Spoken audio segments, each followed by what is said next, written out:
Hello, all in one ജിമ്മിൻ്റെ പുതിയ വീഡിയോയിലേക്ക് സ്വാഗതം. ഇന്ന് നമ്മളൊരു കുക്കിംഗ് വീഡിയോ ആണ് ചെയ്യുന്നത്. ബീഫ് കറി ഉണ്ടാക്കാൻ പോവാണ്.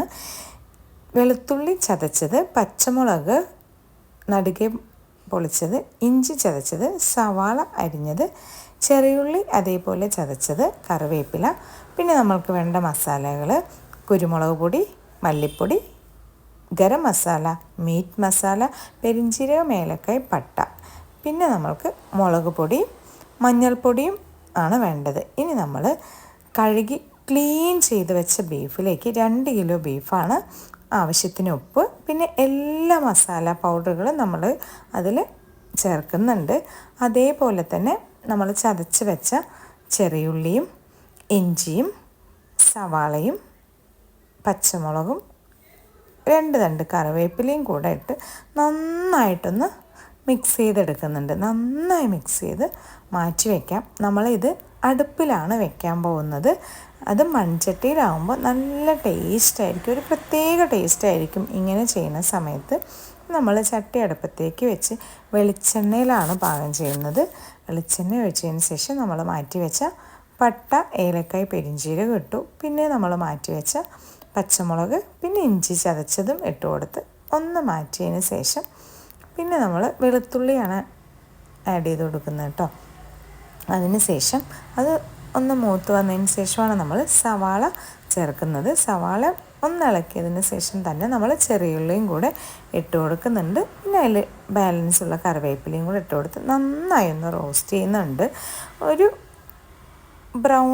ലൈറ്റ് ബ്രൗൺ കളർ ആവണ വരെ നമ്മളത് റോസ്റ്റ് ചെയ്ത് കൊടുക്കുന്നുണ്ട്. അതിലേക്ക് പിന്നെ നമ്മൾ ബാലൻസ് വെച്ചിട്ടുള്ള മസാല പൗഡറുകൾ ചേർക്കുകയാണ്. ആദ്യം നമ്മൾ മല്ലിപ്പൊടിയാണ് ചേർക്കുന്നത്.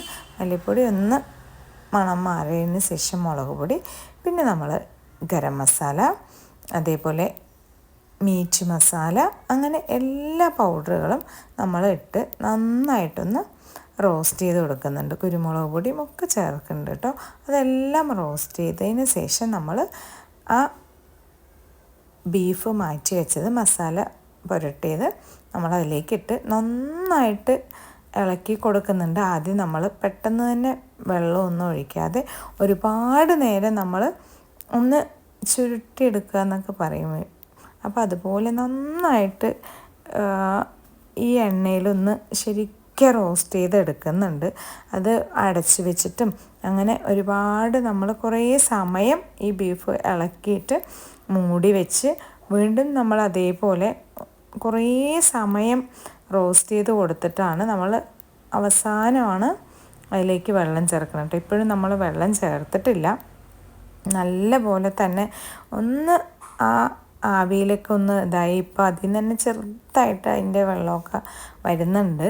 അപ്പോൾ അടുപ്പിൽ വയ്ക്കുമ്പോൾ ബീഫിന് വളരെയധികം വേവ് കൂടുതലാണെന്നറിയാമല്ലോ അല്ലേ. ഒരുപാട് സമയം വേണം നമ്മൾക്ക് അടുപ്പിൽ വെച്ച് എടുക്കാൻ. ഏകദേശം ഒരു 1.5 മണിക്കൂറൊക്കെ നമ്മൾ ശരിക്കൊന്ന് വേവിക്കേണ്ടി വരും. എന്നാലാണ് ആ ബീഫിൻ്റെ കറക്റ്റ് വേവ് ആവുള്ളൂ.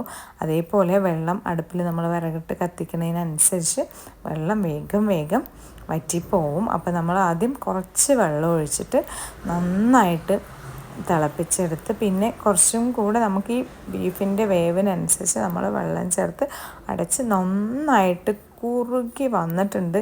ഒരു രക്ഷയില്ലാത്ത ടേസ്റ്റാണ്. എന്താണെന്ന് വെച്ചാൽ നമ്മൾ ആഡ് ചെയ്ത ഒരു ഉള്ളിയോ ഒന്നും കാണില്ല, എല്ലാം ഗ്രേവിയായി വന്നിരിക്കുകയാണ്. അടുപ്പിലായതുകൊണ്ട് അത്രയും സമയം ഇരുന്ന് വെന്തിട്ട് അവസാനത്തെ പൊടിക്കൈയാണ് നമ്മുടെ മല്ലിയിലയും കറിവേപ്പിലയും കുറച്ച് നമ്മൾ ഗരം മസാലയും അതേപോലെ കുരുമുളക് പൊടിയും കൂടെ മേലെ ഒന്ന് വിതറി കൊടുക്കുന്നുണ്ട്. ഇത് നമ്മുടെ ഫൈനൽ ടച്ചാണ്.